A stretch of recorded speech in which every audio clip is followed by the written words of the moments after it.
Well, we're experiencing some extremely high water conditions. In fact, we may break a record from 1964. Now, I've been with the Corps 28 and a half years, and I've never seen the lake this high.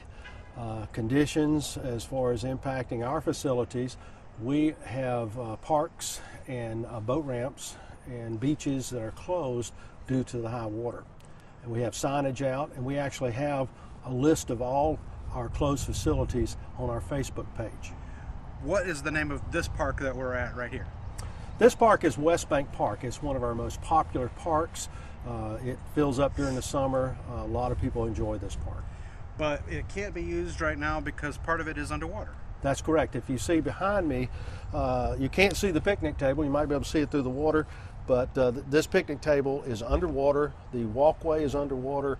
A great deal of this park along the edge of the shoreline is underwater, including the beach area. Our public beach area is underwater. Probably pretty obvious safety reasons, but tell me why areas of the park are closed because of this. Right. Well, we had actually had some flooding here a year or so ago and did a lot of repair work. We had a lot of damage here from flooding, and we had our contractor come in, repair a lot of the picnic sites, repair the beach area, repair a seawall. Now, all of that is subject to inspection. We don't know what damage this high water has had on these new facilities. So we're going to have to assess it once the lake goes back down. So it is it as far as wreaking havoc, the rain at this point, or is it just shy of that, or where are we at? I mean, it seems to be shutting down a lot of this park. Yes, this park is closed down. We had it closed down, but with the anticipation of opening it up in a couple of weeks for the recreation season that's on its way. But due to this flooding, that is unknown. We don't know what kind of damage we have incurred through this high water. So we're going to have to look after this water goes down and see what type of damage to the facilities has occurred, what type of debris has to be cleaned up. All this takes time and money to repair. You said in your 28 years of experience here, you haven't seen it like this. Talk about, has anybody that works here, or you people that you know, has anybody seen it at this level? No. In fact, I'm one of the more experienced employees here at the lake, and no one has seen it at this lake level. So it's going to be something new for everyone. It's something we've never seen before, never experienced. So we're going to have to do some groundbreaking as far as assessing and responding to this damage or to the high water. Right now, most of our facilities are closed, such as the boat ramps and some of the parks, because of the high water. And there will be signage out. Our contractor and our ranger staff is going out on a daily basis trying to assess what's going on. What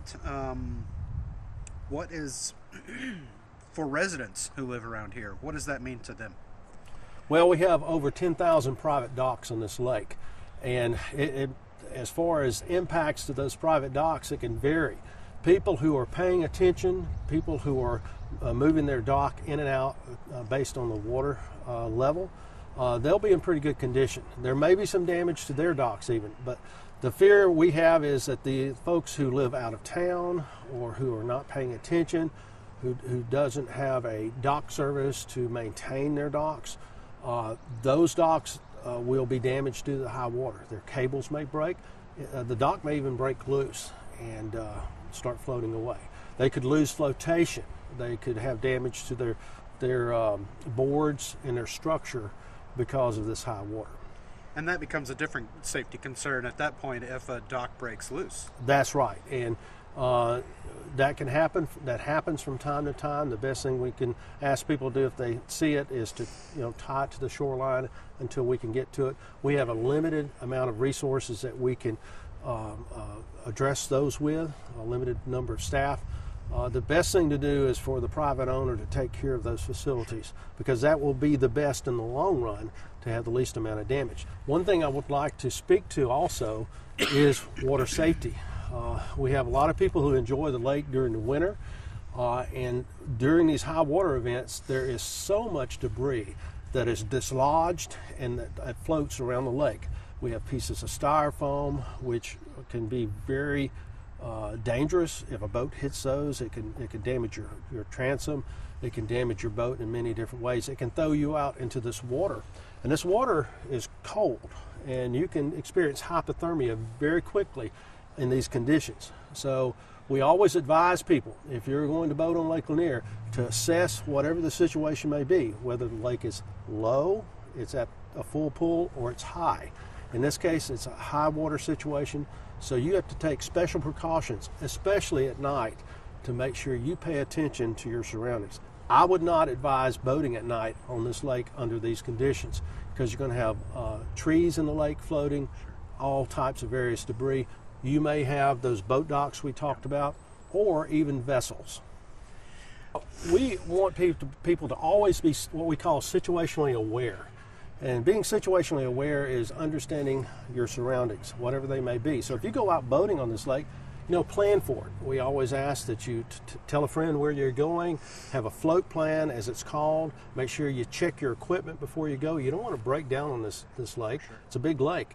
And you want to make sure everyone's wearing a life jacket. Just because you're a good swimmer doesn't mean you can't hit your head and become unconscious and drown. So we want you to wear your life jacket, make sure you have fire extinguishers, all the required safety equipment that the Coast Guard and Georgia DNR requires. When it's also at a too high a level, you can't release water out. It's my understanding. Well, that's a good question. It's all dependent on what's happening downstream and where. Okay. And one of the biggest or best ways to look at this is the watershed. Lake Lanier is within a certain watershed. If rain falls within that watershed, we will receive that rainfall into the lake. If it falls outside the watershed, we won't receive it in our watershed. But today, for instance, because there's concerns about flooding downstream, we are not generating. We generated a few days this week in anticipation of the high water, but things changed. And we have a water management section in our Mobile District Office. They do a tremendous job, a wonderful job of assessing how much water to release, when to release it, and so they have a very challenging job, because this is part of a system. When we talk about the watershed here, what we do here has a effect on every what we call project, West Point project, all the way down to the Gulf of Mexico.